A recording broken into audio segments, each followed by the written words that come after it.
Hi there, my name is Brandon Ebone, and this is all about the Oregon Trail. This will give you guys some more details about the actual Oregon Trail before we get into some questions and things like that. First of all, we're going to go over some famous Oregon Trail landmarks. One of them is in Chimney Rock. This is located within Nebraska, which back over here is kind of in the middle of this map along the trail that you can see where the black line is. This rock looks like a chimney to a lot of people and was a famous landmark that a lot of people saw along the trail.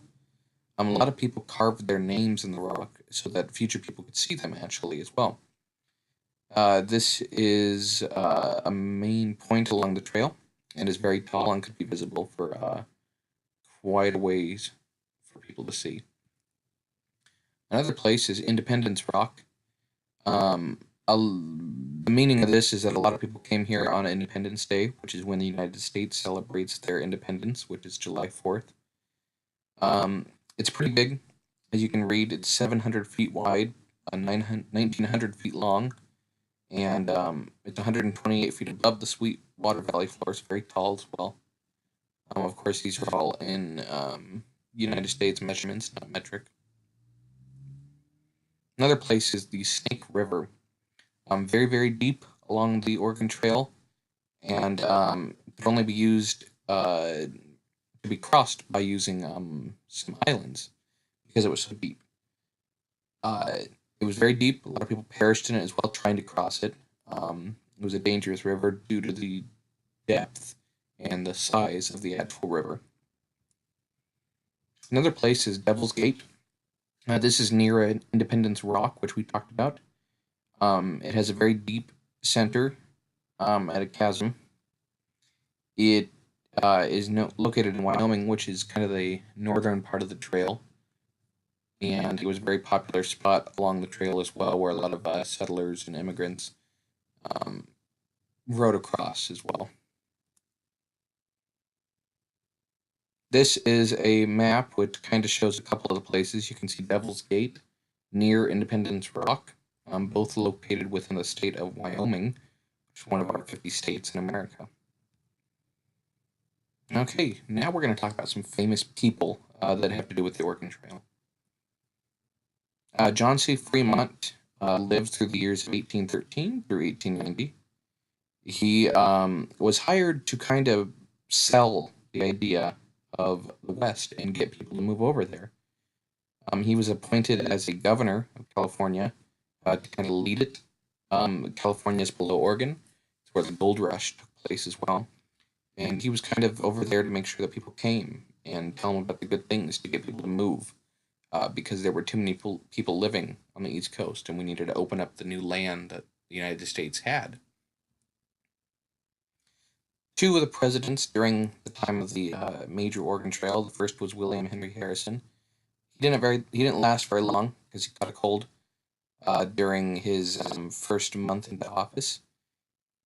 Another one was James Polk, who, while in office, promoted the idea of moving west and also uh, creating the gold rush, where a lot of people moved to California to search for gold and try to get rich. Didn't really work out for a lot of people, but it started a population of American settlers on the West Coast as well. Another person is Dr. Marcus Whitman. He was born in Rushville, New York. He helped some of the first wagon trains on the Columbia River, which is located on the Oregon and Washington border. He was very helpful in some of the early on wagon trains and was soon after the expedition of Lewis and Clark as well, which were the first ones to travel the Oregon Trail. And now we're going to talk about some daily life on the trail.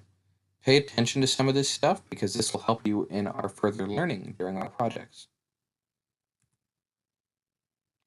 First thing when they woke up in the morning, they would start a fire. That way they could have it for warmth and to cook food. The women would make the breakfast while the men would get ready for the day's journey, prep the animals, wash, prepare the supplies and such. They'd have to pack up all of the supplies every single day before they head out, because they would stop obviously at night to sleep and rest and eat. They had to eat along the trail. Uh, if they were lucky, they would be able to eat quail or even buffalo that they found along the trail. They ate a lot of bacon as well, and they cooked their meals over open fires. As we talked about early in the morning, they start the fires, but they also do this in the evening as well. A lot of people did share food because they found each other to be neighbors as well, and they would share. Some of the jobs that people had to do, the women washed clothes, while men hunted, traded, and dealt with the livestock. Women were more in charge of the health of the family along the way, while men built things as well, repairs to the wagons, helped with the animals, built the cabins that people would stay along as well. Some of the types of animals that were used along the Oregon Trail were oxen. Due to their strength and size, they were easily able to pull on the wagons. They also didn't require a whole lot of extra food and extra care. Um, Mules were second most common. They were cheap and affordable. They were a little less reliable than oxen. You had to have more of them to be able to pull the wagons. Horses were not used except to ride on potentially, but they could. That was very rare. They usually weren't strong enough to pull the wagons, and if so, they were too expensive. And they also could not live off the prairie grass. There wasn't enough of it, and it wasn't right for their diet as well. As we can see here, the distance traveled. Most people traveled about 12 to 15 miles in one day, which is a significant amount of walking and traveling. They would travel about 2,000 total miles. Usually, it took about 6 months from the start to the end, which is in Oregon. And you can see at the left side of the map where they ended, and then the very right bottom side, closest to Kansas and Missouri, where they started. The oxen traveled approximately 2 miles an hour, so they weren't very fast at all. Most people can get 2 miles done within, an average of 30 to 45 minutes. Um, but it just depended on the terrain as well. If it was flat, they were able to go much faster. In the nighttime, they built another fire to keep them warm. They would usually prepare the evening meal, eat. They would write about their days to record it for family members, history, different things like that. Both men and women kept journals, and they would need to be able to sleep and rest well to prepare for the journey the next day, as they would be traveling another 15 to 20 miles. Things they did for fun and entertainment, they would make soap and candles. These both were used for fun and things that they needed as well. A lot of singing would happen around the campfires. Again, it was a very neighborhood like thing, community. People wanted to be around each other. Children tended to wrestle, was a very popular thing among the small children. And a lot of reading and writing as well. They tried to keep kids educated along the trail to make sure that they didn't fall behind. Some of the jobs, doctors along the trail were needed. They used a lot of leeches to suck out blood and foreign substances, some bad things. Leeches were not a great idea. And some of the doctors also helped with the families as well. A tanner would strip the hair and fat from animals, so they would prepare the animals that were hunted for food and for supplies.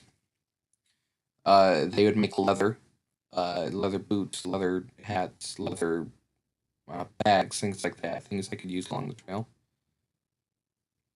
They usually did always smell like animal hide due to the use that they were working with animals and carcasses and preparing them for goods and services.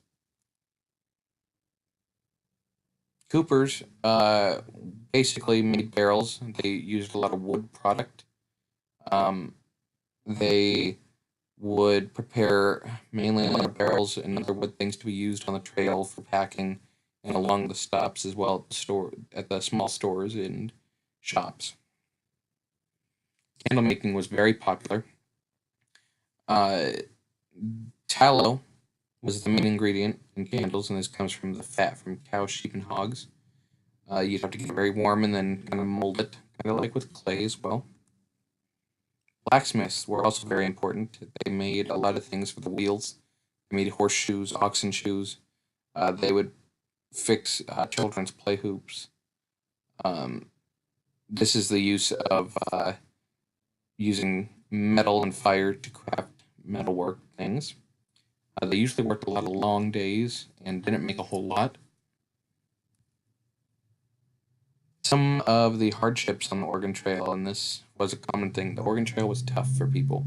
It was a long journey during some bad weather, potentially. There was a lot of walking, a lot of riding, and a lot of unknown things out there. Disease was a big one. People really got sick. There were very few real doctors along the trail, and if so, they usually were scattered. They weren't all together. Um, they usually were abandoned. If you were sick or dead, they'd leave you behind as not to get anybody else sick. And the main disease was cholera. There was a lot of death along the trail. Not many people knew how to drive wagons. It just was a new concept. A lot of infection, and a lot of people weren't able to, stay on the wagons while they fell into the wheels. There was a lot of hardship and new things about traveling. The river crossings, which we will talk about in another lesson, were very dangerous as well. Sometimes Native Americans and Indians would help them. A lot of people drowned, especially in the Green River. 37 people alone drowned in this river in 1850. A lot of the times the rivers were too fast and too deep, and so the wagons would get swept under with all the people and the oxen inside of it as well. Sometimes there were bridges, sometimes there were islands, sometimes people would have ferries that would take people across as well. A lot of injuries happened as well. Again, there weren't real doctors on the trail a lot of the times, and so the cuts and any broken bones or anything like that become infected, and people would die because of that. Young kids were obviously susceptible to injury. They played a lot, they played rough, and they got hurt, and nobody could, fix them. So they unfortunately died from injury. A lot of the supplies ran out. People didn't know exactly how long the thing would take and how much supplies they would need. So people ran out of food. Some people ran out of water. For instance, at Cherry Creek, the water was dried up like most other creeks just due to drought in parts of the United States along the trail. A lot of common things was that the pioneers had to dig holes in the sand for water deep into the earth for people and oxen and horses to drink as well. Not having a lot of water caused a lot of issues along the trail. There wasn't always a lot of food either. You could bring things with you, but like I said, you could run out potentially. Um, a lot of the people didn't have energy to keep moving. They would get disease from not a lot of protein or bad food as well. And there weren't a lot of cows and buffalo in parts of the trail where they could hunt and eat the results of the hunt. And that wraps up our details about the Oregon Trail. And our other part of the lesson is going to be about some questions and about a family traveling across the Oregon Trail. Stay tuned, guys. Thanks.